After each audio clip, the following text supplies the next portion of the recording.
quais são os métodos que eu tenho, voltando para cá, quais são os métodos que eu tenho sobre os procedimentos de avaliação? Então, olha só, eles são classificados em 3 situações: métodos diretos, indiretos e duplamente indiretos. O que é um método direto quando eu estou falando em composição corporal? Quando eu estou falando em composição corporal, um método direto é uma dissecação. Então, a dissecação de cadáveres, olha ali, ó, tem uma foto aqui, ó, olha essa foto aqui, ó. Essa foto aqui está me mostrando o quê? Está me mostrando os sujeitos que estavam fazendo um processo de dissecação usando o compasso de dobras cutâneas. Olha só o que eles estão fazendo. Eles estão medindo a espessura da pele para ver se a espessura da pele iria interferir de uma forma significativa na espessura da dobra cutânea quando fosse fazendo o sujeito em vivo, na verdade. Esse é um método direto. Tem algum voluntário aí para fazer um método direto? Por isso, claro, é muito difícil a gente ter situações que eu tenha composição corporal baseada no método direto. Então, a gente tem métodos que são considerados métodos extremamente precisos, né, que são extremamente precisos, mas eles são métodos indiretos, porque eles não avaliam a gordura corporal de uma forma direta. A pesagem hidrostática é um deles, ou seja, a pesagem subaquática, o DEXA, a pletismografia. Eu vou falar um pouquinho desses mais importantes aqui, a gente já vê com detalhes. A ressonância magnética, a tomografia. Então, a gente está começando a olhar que são métodos que de uma forma indireta estão tentando me mostrar o componente de gordura e de massa corporal isenta de gordura. Então, veja só, por isso eles são chamados de métodos indiretos, porque eles não medem diretamente. Olha, vamos dar uma olhadinha a nossa origem e como que os avanços tecnológicos começaram a trabalhar em cima disso. Então, muitos equipamentos começaram a surgir para facilitar essa avaliação. Mas a gente vai ver que muitas equações se utilizaram ainda da avaliação usando o peso hidrostático. Olha só o peso hidrostático, é um peso subaquático, baseado lá no princípio do Arquimedes, a lei do empuxo, ou seja, o peso de um sujeito subaquático, o peso de um sujeito imerso é igual ao peso do volume da água que esse sujeito deslocou. Essa é uma situação extremamente complicada de se fazer a avaliação. É uma avaliação que precisa de muitos detalhes. Em média, você tem que realizar de 12 a 15 pesagens para que você tenha uma reprodução ótima ali naquela balança, que o ponteiro consiga reproduzir as medidas de uma forma adequada. Então, ela e ainda eu precisaria de uma adequação ao meio líquido para colocar as pessoas aí.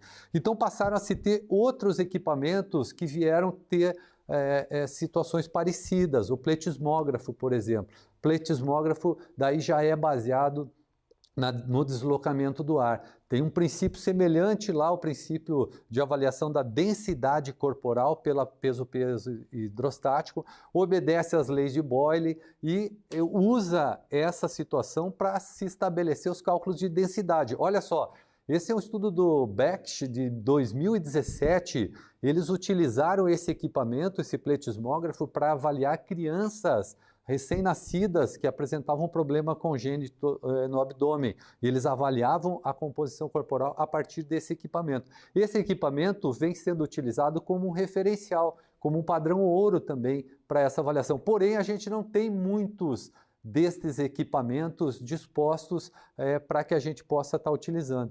Centros de pesquisa nas universidades apresentam, muitas vezes tem esse equipamento. Mas a gente tem o DEXA, por exemplo. O DEXA, ele é um equipamento que é um aparelho que é um scanner. Ele faz um scanner corporal.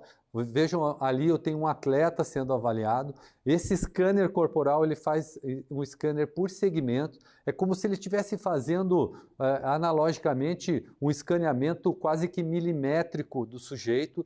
E ele vai estar mostrando esses valores de gordura corporal também por segmentos corporais. Braço direito, braço esquerdo, tronco direito, tronco esquerdo, quadril esquerdo, perna direita, perna esquerda. Ele é considerado um dos referenciais importantes. Inclusive, muitas equações ou a proposta de novas equações para se encontrar gordura corporal se utilizam dos resultados do DEXA para fazer a comparação. O DEXA, inicialmente, ele foi usado para diagnósticos de osteoporose. Então, ele foi bastante usado para isso e depois começou a se utilizar o DEXA como um meio de você avaliar a composição corporal. É um equipamento que muitos hospitais têm.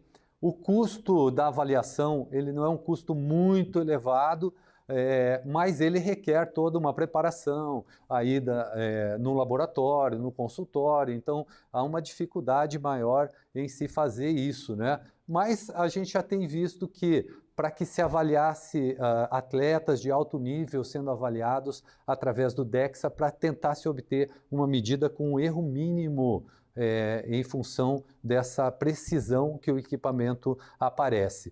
E depois a gente vai ver os métodos, que são os métodos que a gente tem mais contato, que a gente usa mais no nosso dia a dia, que são chamados de duplamente indiretos. Por que eles são chamados de duplamente indiretos? Porque eles vieram a partir do método indireto, ou o peso hidrostático, ou o pletismógrafo, ou ainda do DEXA. Então o DEXA era considerado o valor mais preciso e algumas equações foram propostas a partir desses métodos.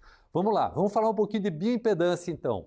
Eu vi que algumas questões que já colocaram para nós sobre a bioimpedância. Bioimpedância, o que a gente tem? Facilidade, rápido, não é invasível, eu não preciso fazer nenhuma medida que seja com perfuração ou uma medida mais agressiva no nosso avaliado. A técnica para fazer essa avaliação não preciso ter uma técnica apurada.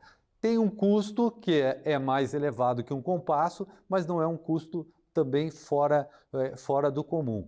Quais são as desvantagens? Novamente, precisamos conhecer os prós e os contras de cada método para que a gente possa, inclusive, interpretar melhor esses resultados. Eu preciso ter um controle de hidratação, eu preciso ter um controle de alimentação, eu tenho que seguir um protocolo prévio. E a outra questão, eu tenho uma diversidade enorme de equipamentos. Olha só que coisa, os equipamentos que eu tenho com a bioimpedância. Esse é um equipamento bipolar de membros superiores. Então eu estou segurando esse equipamento aqui, braço, braço, braço, braço. Eu tenho outro equipamento que é um equipamento bipolar de membros inferiores. Eu tenho outro equipamento que é o equipamento agora tetrapolar, que vou acoplado a uma balança. Piso na balança e seguro. Tem outro equipamento que é o tetrapolar, que eu vou estar usando com eletrodos. Vejam só, vários equipamentos. O que muda? Precisão. Quando eu tenho braço, eu tenho uma pequena corrente elétrica passando só nos braços. Quando eu tenho o equipamento que vai perna a perna, tem uma pequena corrente elétrica só nas pernas. Vamos lá.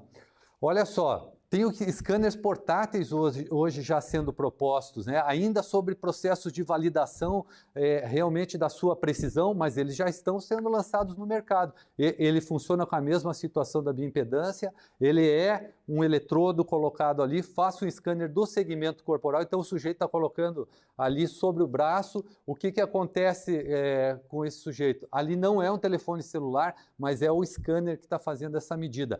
Chega ao ponto hoje de ter uma proposta assim, de colocar os 2 dedos na bioimpedância para fazer a avaliação. É uma loucura, né? Vamos ver que talvez a situação vai evoluindo cada vez mais.